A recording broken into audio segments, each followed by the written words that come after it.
mga sir, mayroon tayong troubleshoot na Honda Beat. At nagkakaroon siya ng error.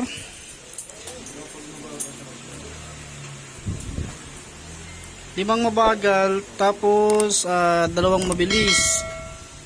Kumbaga ang tinutukoy niyan mga sir, error code 52. Mapapansin nyo, tanggal na natin yung kanyang play rings. At ito yung may-ari, si Tropa. Ito, nagpalit na tayo ng nagpalit na sila ng CKP. Kaso, ganoon pa rin. Nagkakaroon pa rin ng error na code 52. Tapos dito, yan, check na rin. Wala namang putol. Kung ano-ano na yung napagbibintangan. Pero kapag inon mo naman, example natin, i-on natin. Mapapansin nyo sa unang pihit natin ng ignition, naririnig nyo yung tunog nito. Ibig sabihin, goods to goods. Walang problema yan. Kaya, huwag nyong gagalawin yan or pakilaman. Dahil okay yan. Kapag ganyan naman yung ginagawa ninyo at na-check nyo na at wala namang putol, kasi atake nyo ito mga sir. Minsan hindi natin napapansin na may putol na pala. Gagawin nyo dito, atake nyo siya ng ganyan. Kapag once na naputol, ayun, ngayon i-check na at okay naman. Ang gagawin nyo lang dito mga sir, huwag muna kayong bibili ng parts. Pinakamainam, gumamit kayo ng test light. Gamit kayo ng test light, idikit nyo dito sa positive sa ating battery. Ngayon gagawin nyo dyan, tatanggalin nyo muna itong itong mga sakit ng ating computer box. Kasi ang iniiwasan natin dito mga sir, kapag once na nagto-troubleshoot tayo ng wiring, iniiwasan natin dyan yung masira yung ating computer box, para hindi na isa sa mga iisipin natin na masira o di kaya mapabili tayo ng bagong computer box. At medyo may pressure rin kasi ito mga sir. Ngayon gagawin nyo dyan, kasi pansin ko rin dito, lagi na lang sakit ni Honda Beat sa ganito. Kung titignan nyo, halos talagang makinis yung wiring nya. Yan, gagawin nyo dyan, gamit kayo ng isa pang ng wire. Kasi ang gagawin natin dyan, i-color coding nyo yung wire dito na kaparehas dito sa wire na to, dito sa ating wire sa may stator. Ito po kasi yung nagkakaroon siya ng error na code 52, itong socket na to. Ito yung socket na to, ito yung sa CKP mga sir. Ito yung sa CKP. Ngayon gagawin dyan, tanggalin nyo itong sa pagkakasakit. Ito, tanggalan natin. Kasi bago na yung CKP natin mga sir. Yan, bago na yan. At ito lang po yung tutusukin nyo. Yan, ito. I-color coding nyo ito mga sir. Kasi ang wire naman na to, papunta po yan dito sa may computer box natin. Itong socket na to. Tinanggal ko yung socket na to kasi iniiwasan natin na masira yung ating computer box. Ganoon po talaga pag tayo nagto-troubleshoot, kasi hindi naman tayo manghula. Kaya gagamit tayo ng test light. Iti-test light nyo itong mga sira. Isa-isayin nyo na ko. Okay, gamit tayo isang wire. Tapos ilalagay naman natin dito sa positive ng ating battery. Tapos tanggalin nyo rin yan dito. Kasi andito yung dugtungan ng ating battery harness dito sa likod ng computer box. Kaya tatanggalin nyo talaga yung upuan, tapos yung play rings. Nasa inyo naman yan, kahit hindi nyo natanggalin yung side ng play rings dito mga sir, okay lang din. Sa akin tinanggal ko kasi gusto ko yung maliwanag yung ating ginagawa. Okay, gawin natin yung wire. Lalagay natin dito sa negative. Tara mga sir, nakapaglagay na ako ng wire dito sa ating negative. At siyempre gamit kayo ng test light. Talagang napaka-importante na mayroon tayong test light na ginagamit. Kahit na wala kayong diagnostic tools, kung alam nyo magbilang ng blink, basta kung mapapansin nyo, Pag once na error code 52 po yung error doon sa motor ninyo, hindi nyo po talaga mapapaandar yung motor.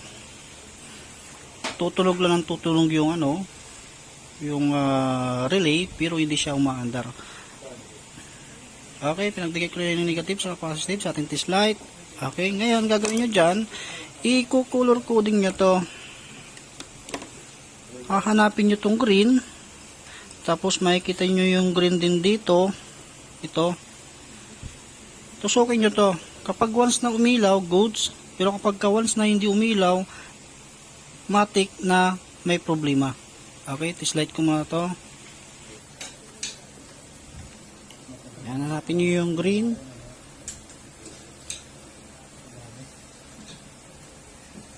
Yan, siksik nyo dito. Pababain nyo lang yung wire para maisiksik nyo, tapos tusukin itong green din. Ayan, umilaw, goods yan. Susunod nyo naman itong brown, yung brown.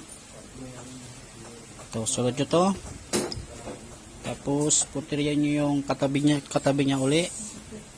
Bibilangin nyo 1, 2, tapos dito sa taas 1, 2. Huwag nyo munang babalatan kapag hindi pa kayo sigurado. Yan. Pusukin natin uli. Yung pangalawa. Ayan, di umilaw. Ibig sabihin, may problema yung wire, yung brown na wire. Okay, laktawan muna natin yan. At least na-trace natin na isa na walang connection dito sa ating computer box. Isa na yan sa natin. Sunod naman natin yung blue na may guhit na yellow. Kasi kailangan kasi natin isa-isain talaga yan mga sir. Kung ilan yung wire na walang connection.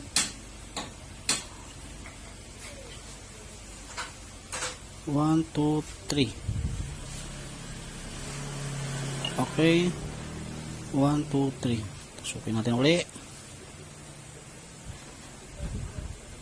Tiyagaan lang talaga itong mga sir kapag nagtutroubleshoot tayo. Ayan, umilaw. Goods. Okay, tatlo na lang yung hinahanap natin. Sunod natin yung yung puti na may guhit na itim.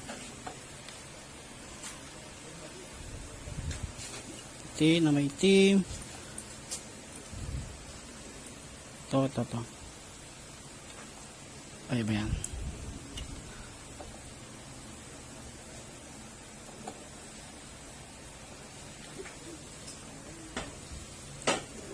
Yan, okay, bali lahat naman to mga sir umiilaw bukod dito sa brown. Yan, basta i-color coding nyo lang to mga sir. Dito rin, color coding nyo doon. Hanapin nyo lang yung yung kakulay nito sa kakulay doon. Yan, isa lang yan naman yung na trace ko na walang connection dito sa socket na to. Kaya kahit anong gawin natin, nagkakaroon siya ng error code 52. Palit tayo CKP. Ayan, tama naman po yung CKP, yung tinutukoy ng motor. Kaso nga lang, nagpalit CKP. Ganun pa rin. Kaya ibig sabihin, nasa wiring na. Kaya napaka-importante talaga na mga pag gumagawa tayo. Kine-check muna natin yung wiring bago tayo bumili ng ating parts na gagamitin. Okay, bali isa lang yung natutukoy ko rito. Ito lang. Yan gagawin natin, ibabypass na lang natin itong mga sir para hindi natin walwalin yung harness nito, para hindi natin yan balatan pa. Ngayon gagawa tayo ng wire na ganito, hahabaan din natin. Sundan nyo lang to, paganan nyo lang din para hindi natin kalkalin pa yung yung nya, harness nya, para hindi na siya kalat-kalat. Yan, nagtuwang ko muna yung yung brown, tapos dito pagkasamahin natin. Okay, ito na mga sir, mayroon tayong wire, tapos balutan nyo din uli ng electrical tape para kumapal.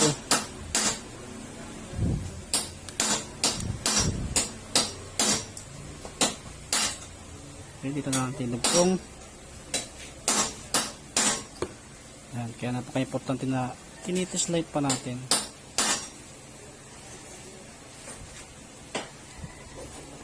Okay, tapos balutan natin ng electrical tape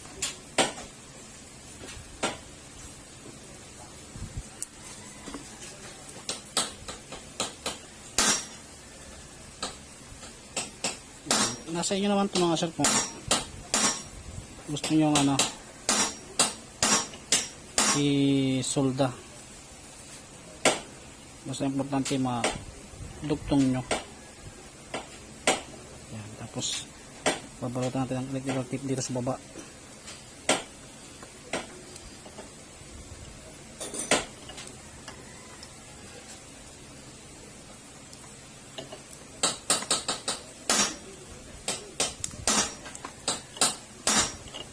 Okay, balik na natin ito.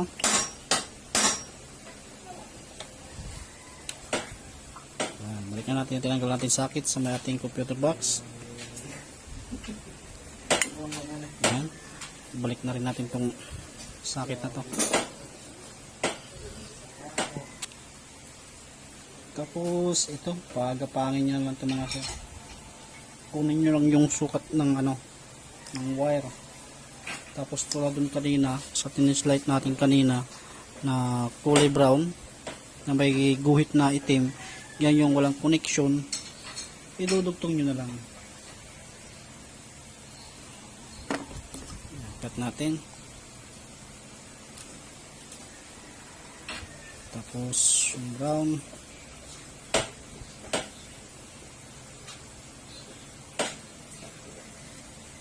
yan.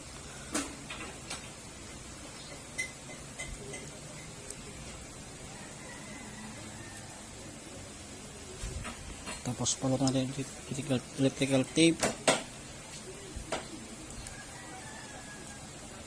Tapos kapalan nyo na lang ito mga sir.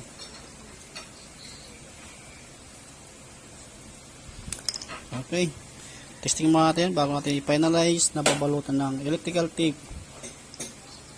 Check natin kung mawawala na yung error code 52.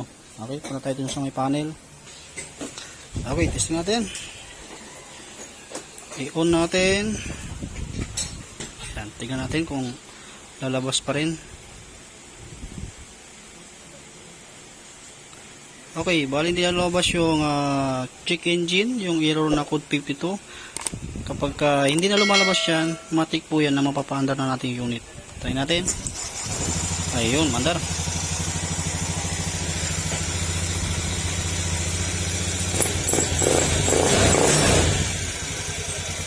Okay, mandar na. Bali, i-finalize na lang natin yung wiring. I-organize na natin yan para mabalutan na natin ang electrical tape. Ngayon, after natin maibalik lahat, tatalian nyo ng cable tie dito mismo sa may elbow ng ating air cleaner para hindi na dumidikit dito sa may makina. Kasi isa rin yan. Sa init ng makina at itong wire na to nasusunog, kaya nagkakaroon siya ng error code 52 or di kaya 8 blink, 7 na blink. Ibig sabihin dito yung tinutukoy niya mga sir. Kaya ito lang yung pupuntirihin nyo. Okay, balutin ko muna to. Okay, ito na mga sir, balutin ko ng electrical tape, tapos nalagay ko na yung box. Ito yung sasabi ko kanina, kapag once na ayaw nyo siyang magkaroon ng error code na 7, 8 to 52, yan, talian nyo to. Yan, dapat nakatali yan doon sa pinakailalim. Dapat malinis ninyo pagkaka-wiring ninyo para hindi masyadong pangit tingnan. Yan, okay na. Start natin uli. Okay, yan, maandar na. Hindi lang masyadong nakatono. Start natin. Ayan, maandar na.